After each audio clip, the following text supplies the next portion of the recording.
Okay, तर आपण पुढची कन्सेप्ट बघूयात.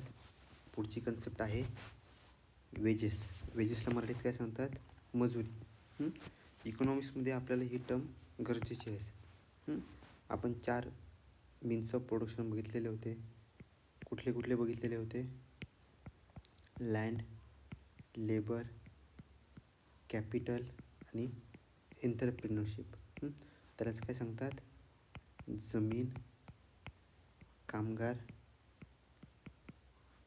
भांडवल आणि उद्योजकता. उद्योजक. हे आपण हे 4 बघितलेले. जमिनीच्या बदल्यात काय आपल्याला मिळतं? काय मिळतं? जमिनीच्या बदल्यात आपल्याला मिळतो रेंट, म्हणजेच काय? भाडे. कामगाराच्या बदल्यात आपल्याला काय मिळते? मजुरी. भांडवलाच्या बदल्यात काय मिळतं? तर भांडवलाच्या बदल्यात मिळत असतं व्याज. उद्योजकतेच्या बदल्यात काय मिळतं? प्रॉफिट. हे आपण टर्म बघितलेल्या होत्या. त्यातलीच टर्म आहे वेजेस, म्हणजेच काय? मजुरी. तर आपल्याला याबद्दल आज बघायचं आहे. तर मजुरी म्हणजे नक्की काय असतं? तर आपल्या इकॉनॉमिक्समध्ये वेजेस खूपच इम्पॉर्टंट आहे आणि सर्व ठिकाणी आपण याचा वापर करू शकतो.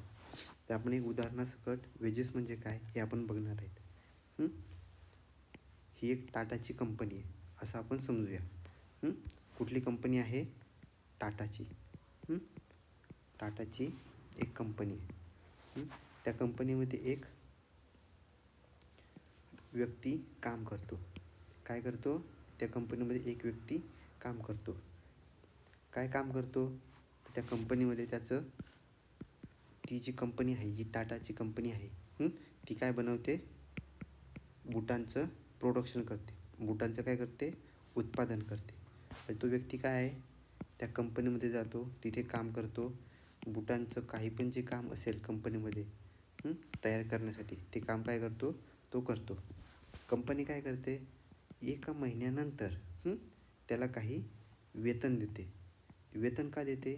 तर त्या व्यक्तीने त्या कंपनीसाठी काहीतरी काम केलेलं होतं. जे 1 महिन्यानंतर ती कंपनी त्याला वेतन देते, वेतन म्हणून कसे काही पैसे देते, त्याला आपण काय सांगणार?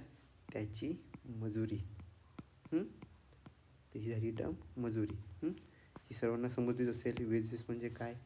म्हणजेच काय? मजुरी. तर ही टर्म तुम्हाला समजली असेल, मजुरी म्हणजे काय. चला आपण आता पुढच्या टर्मकडे जाऊया. पुढची टर्म आहे इंटरेस्ट.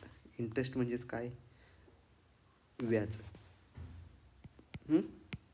व्याज. व्याज. आता आपण व्याज पण बघूया.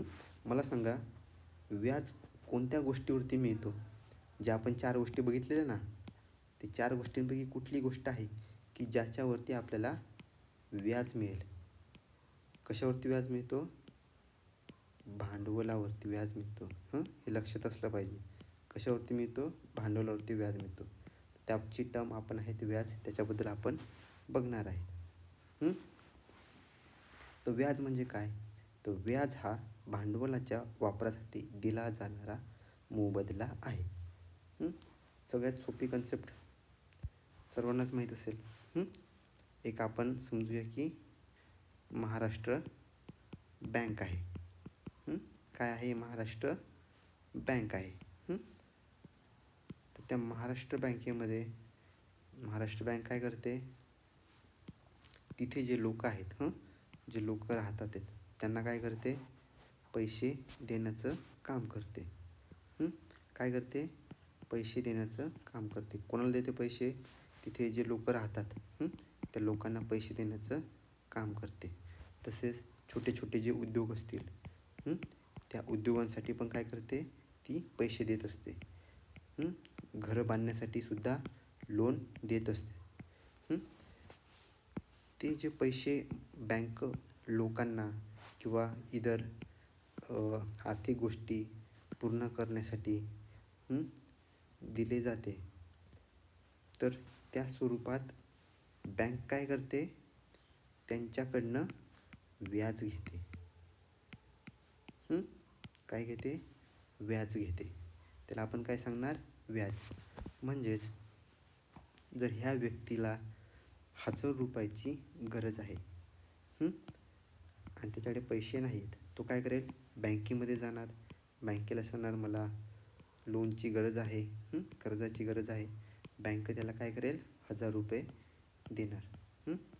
पण ₹1000 दिल्यानंतर बँक काय समाजसेवा करायला बांधलेल्या नाही आहेत. बँका हे समाजसेवेसाठीच असतात, परंतु त्यांचा मोठो प्रॉफिट कमवणं हा नसतो. उद्देश हा प्रॉफिट कमवणं नसतं.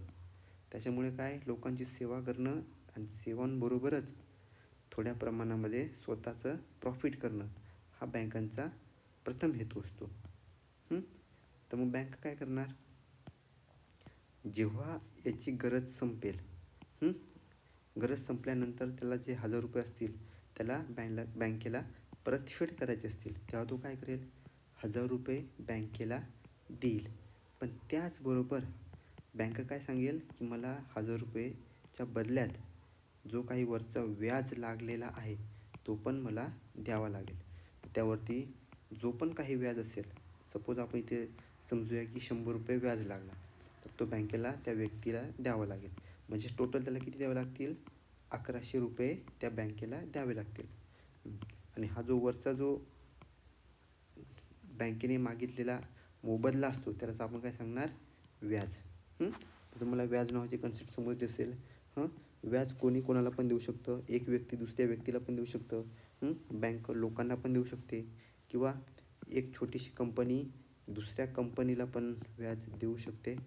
हे आपल्याला माहीत पाहिजे. याचा अर्थ असंच नाही की फक्त बँकच दुसऱ्यांना व्याज देतात, कर देतात आणि त्या बदल्यात व्याज घेतात. तर व्याज हे कोणी कोणाकडून पण घेऊ शकतं, देऊ शकतं.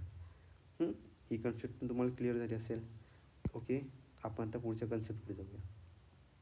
Explain profit. प्रॉफिट म्हणजे काय? नफा. त्या 4 गोष्टींमध्ये आपण बघितलं ना, मीन्स ऑफ प्रोडक्शनमध्ये. तर प्रॉफिट म्हणजे नफा. नफा कुठे मिळतो आणि कोणाला मिळतो? उद्योजकता आपण बघितलं ना, उद्योजकता. हे जे शब्द आले ना, का शब्द आल्याला तुम्हाला लगेच आठवलं पाहिजे कुठले कुठले मीन्स ऑफ प्रोडक्शन आहेत, आणि त्याचं कुठल्या कुठल्या प्रकारचं त्याला रिलेशन आहे. उद्योजकतामधून काय मिळतं? नफा. ही टर्म आपल्याला माहिती असली पाहिजे. तर प्रॉफिट म्हणजे नक्की काय? तर नफा हा उद्योजकतेच्या व जोखीम स्वीकारण्याचा मोबदला आहे.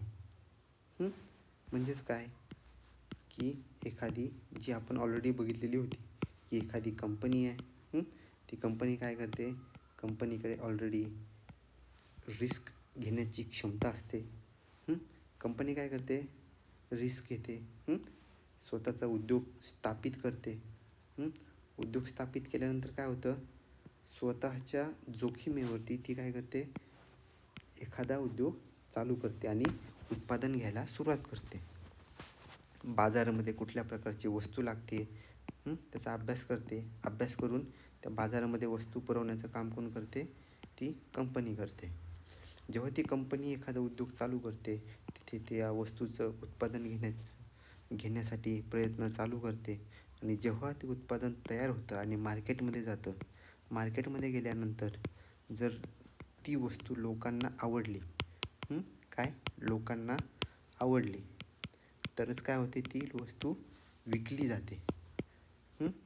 जर एखादी वस्तू चांगल्याच प्रमाणामध्ये विकली गेली, म्हणजेच काय? डिमांड आणि सप्लाय, मागणी आणि पुरवठा. जर लोकांची मागणी वाढली, जर ही कंपनी बूट बनवत असेल आणि लोकांना त्या कंपनीचे बूट आवडायला लागले, तर लोकांची काय होईल? मागणी वाढेल. जशी जशी लोकांची मागणी वाढेल ना, तसं जसं काय होईल? ही कंपनी मोठ्या प्रमाणात त्याचं उत्पादन करेल. आणि जेवढ्या जास्त प्रमाणामध्ये उत्पादन केलं ना, तेवढं काय होईल? कंपनीचा नफा होईल. आपण समजूया की एक बूट बनवल्यावरती कंपनीला ₹10चा नफा होतो. जर मागणी वाढली लोकांची, लोकांची मागणी वाढली. पहिल्यांदा किती लोकांना गरज होती? 100 लोकांना. 100 लोकांना जेव्हा गरज होती तेव्हा कंपनीला नफा किती होत होता? ₹1000. म्हणजे एक बुटामागं किती होता? ₹10चा नफा होत होता. पण आता मागणी वाढली. मागणी वाढून किती झाली? 1000 लोकांची मागणी वाढली. म्हणजे 1000 लोकांची मागणी झाल्यानंतर नफा किती होणार त्या कंपनीला? 10,000. म्हणजे काय, ह्या नफ्यामध्ये आणि ह्या नफ्यामध्ये फरक आहे की नाही? तर फरक आहे.